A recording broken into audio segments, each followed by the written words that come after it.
शायद मेरे में ही कोई कमी होगी कि अगर मैं एक यूपी होमगार्ड का एग्ज़ाम भी नहीं निकाल सकता हूँ, तो ऐसी ज़िंदगी से तो शायद मरना बेहतर है। एक ये मैसेज था जो मुझे आज एक बच्चे ने किया, और जब मैंने उससे बात की तो पता लगा कि वो कितने बड़े डिप्रेशन में था, और सामाजिक प्रेशर जो कि सबसे बड़ी चीज़ है आज के टाइम में उन सब लोगों के लिए जो सरकारी नौकरी की तैयारी कर रहे हैं।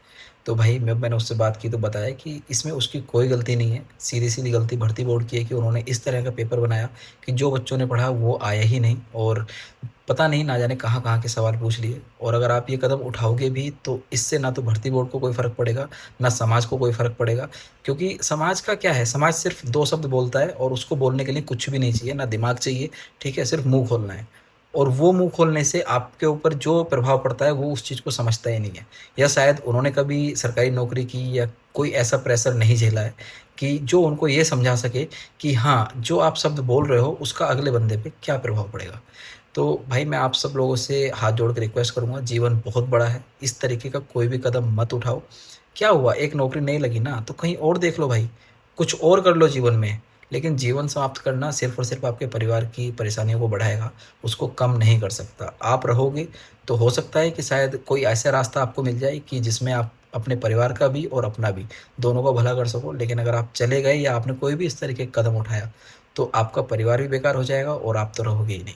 तो भाई अगर आपके दिमाग में ऐसे कुछ भी थॉट्स आ रहे हैं तो प्लीज़ उन्हें निकाल दो, और कुछ नहीं है, अभी आगे आपका यूपी कांस्टेबल का एग्ज़ाम है, आप उस पे फ़ोकस करो।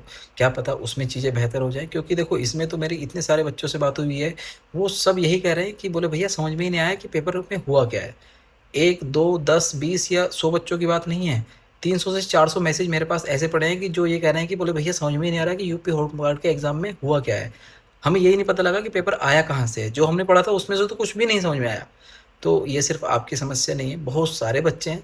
और अभी देखो अगर ऐसा एग्ज़ाम सबका हुआ है तो शायद हो सकता है मेरिट भी नीचे जाए। तो बेहतर है आप अपनी चीज़ों पे ध्यान दो, अगले एग्ज़ाम की तैयारी करो।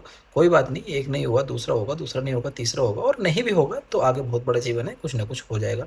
तो भाई ये वीडियो उन सब लोगों तक पहुँचा दो, अगर किसी के भी दिमाग में कुछ भी गलत थॉट आ रहा है, तो प्लीज़ उस चीज़ के बारे में ना सोचें।